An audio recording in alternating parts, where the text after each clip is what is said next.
friends. How are you? Thanks so much for coming by. Welcome to Zenful Conversations. We are indeed here in this community every single day, and we are in year 6. We are in year 6. So thank you again for your continued and beautiful uplifting support that is felt. And honestly, it keeps this community going and thriving. So thank you, because we are well here. We are ready to kick off this new year that's coming with a bunch of great new programs. Energy is shifting in the community. You can find out more information at zenfulconversations.com. Please sign up on my mailing list. Eventually, here in the next few weeks, I will be getting an email out. Although it's not going to happen soon this weekend, because I have company coming for this weekend and they will arrive tomorrow. And this message this year is talking to us, with us, through us, about being present for our own lives. So I'm a little one-man show over here, and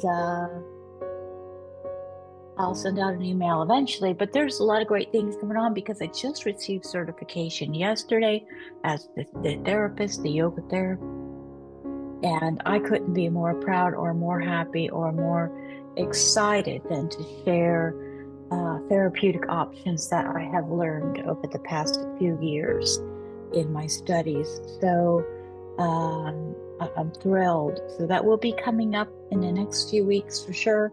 So please make sure you sign up for my mailing list at zenfulconversations.com. So like I said, we are here every single day in this community, and we are in year 6. And each year we've been having a different conversation, but they all have been wrapped around our relationship with ourselves, our relationship with life, quality of life, pleasure, enjoyment of life, just appreciating being. For me, learning to take pleasure of this beautiful humanness that we have, that we've been gifted. And it's a very short time that we're actually gifted it. And this message this year is really powerful as far as how are we choosing to experience this gift of being humanness. The Book of Awakening by Mark NEPO is the book that we're receiving these messages from this year. And in case you don't know, we're on different mediums. You can find us on YouTube, and you can find us on podcast, and you can find us in a private Facebook group for women. Again, all of that can be found on zenfulconversations.com. The podcast name is Zenful Conversations, and that will stay a podcast. My offerings are going to be more geared toward the healing her community. But for right now, we're having a conversation about being present for our own lives. And I really appreciate being here, because this is a powerful, very important, beautiful message we are offered this year. The Book of Awakening by Mark NEPO, New York Times best-selling book, described as having the life you want by being present to the life you have. And the message we're offered today, 2075. 2075. is titled The Red Kingdom. The Red Kingdom. There's a quote here offered to us by Jean Knudsen Hoffman that says, "I've never felt a pain that did not bear a blessing."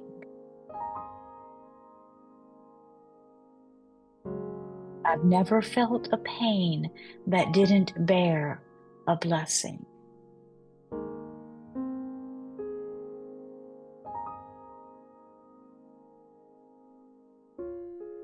I know this to be true.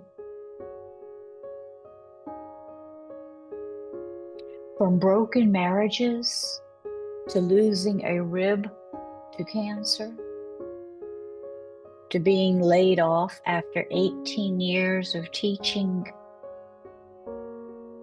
there has always been a gift waiting once the ache and fear and grief have settled. Ooh.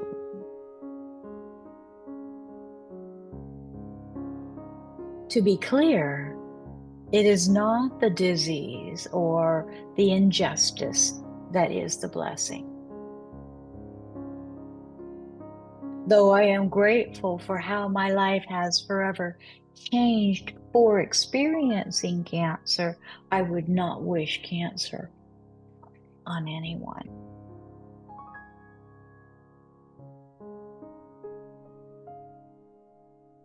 But as cries are absorbed into silence, as the sun always rises just when the night seems like it will never end, as the sky holding everything flying and everything falling,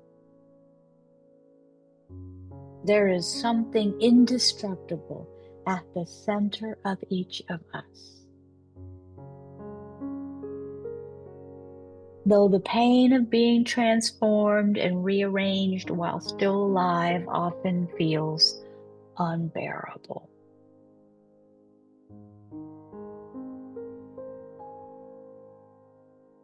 Even as a boy, I cut my finger open with an X-Acto knife. I still carry the scar. And after crying and stomping around, I marveled to see the Red Kingdom within for the very first time.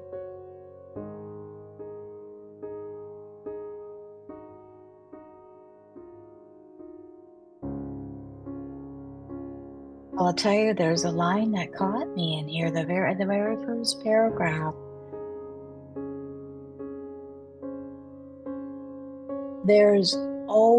He says, "I know this to be true.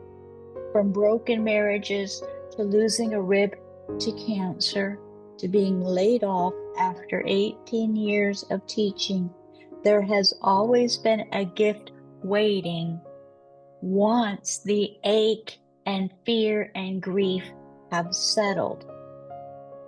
Do we hear that though? Because let me just say that we may not believe it to be true. I can only associate these messages to what I've experienced, right? So obviously it's not going to be something everybody agrees with. But I know when I had one of my biggest heartache, traumas, experiences in this life that have broken my heart and changed me forever, I was stuck in denial for a long time, like years, way too many years, a good portion, a good chunk of my life there. And so this is the thing. This is really the thing. If we're hung up in that, we're not going to get through it. And to experience this gift waiting, once the ache, fear, and grief have settled, in order to let that settle, we can help it. We can help it or we can resist it. And with that resistance is going to bring pain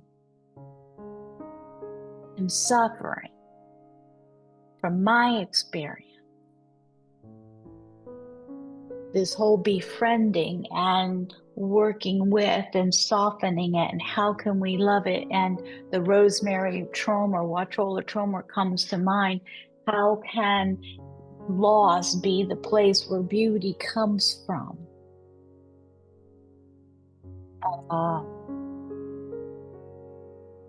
But that first line, once the ache and fear and grief have settled, we need to, when we have things like that go on, we need to nourish ourselves and give ourselves extra fuel instead of denying ourselves to even feel. And this energy doesn't just disappear. It gets stored somewhere and it shows up in pain, is my belief. So, there's always been a gift waiting once the ache and fear and grief have settled.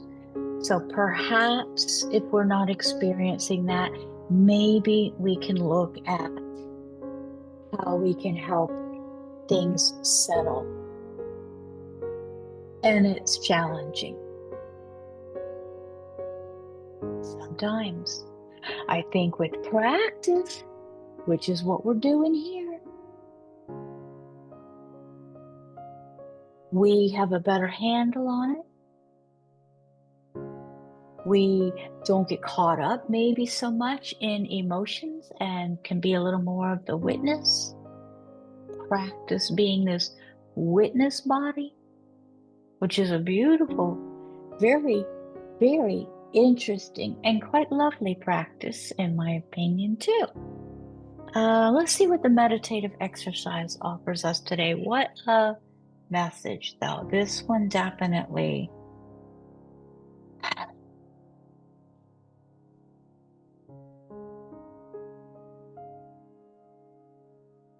our core is what it's talking about. A meditative exercise that we are offered today asks us to center ourselves. So let's do that. Let's take a couple breaths. Relax the jaw, drop the shoulders, bring it on in. Feel the breath, feel it even be a little bit deeper.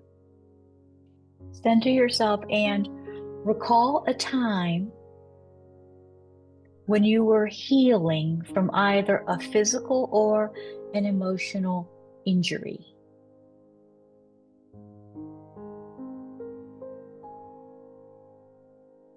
And then breathe deeply and ask yourself if, once the pain subsided, were you able to re-experience the world freshly? Breathe deeply and ask yourself if, once the pain subsided, were you able to re-experience the world freshly? And when you can, describe all this to a loved one, noting what this injury cost you and what this injury opened in you, or opened you to, what it says. So when you can, describe all this to a loved one or your journal, noting what this injury cost you and what this injury opened you to.